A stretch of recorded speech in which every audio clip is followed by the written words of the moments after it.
What's up, Loopsters? Hope I didn't scare you, because we talked about fear this week. A famous president, known as Franklin D. Roosevelt, once said that there's nothing to fear but fear itself. Jamie and I even opened up about some things that we were afraid of.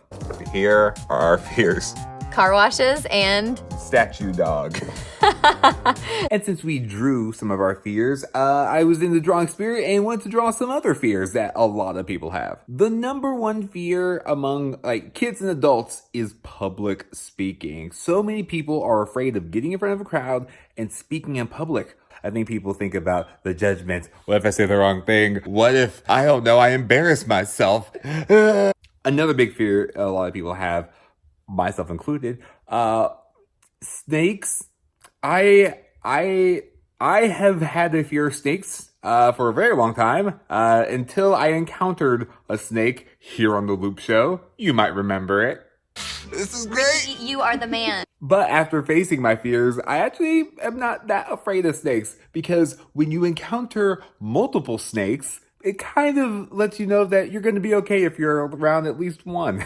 But one of my biggest fears is the fear of the unknown. I don't know what's going to happen tomorrow. I'm just going to have to live it. And when things don't go as planned, I tend to freak out.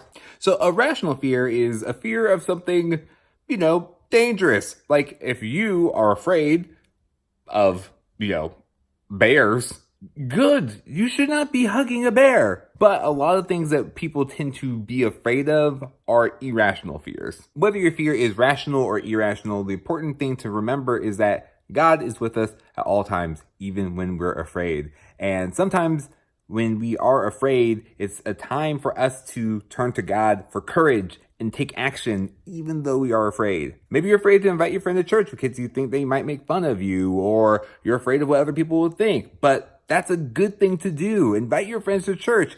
Ask God to give you courage to face your fears and do a good thing. But to be clear, don't hug a bear. But what about you? What are some fears that you might have? Or how have you overcome things that you've been afraid of? Let us know in the comments below. We will be facing our fears all month long on The Loop Show, so look forward to that. Make sure you are subscribed to be notified every single time that we post a new video, including these Loop Show extras that are only found on YouTube. And we'll see you next time. Bye-bye.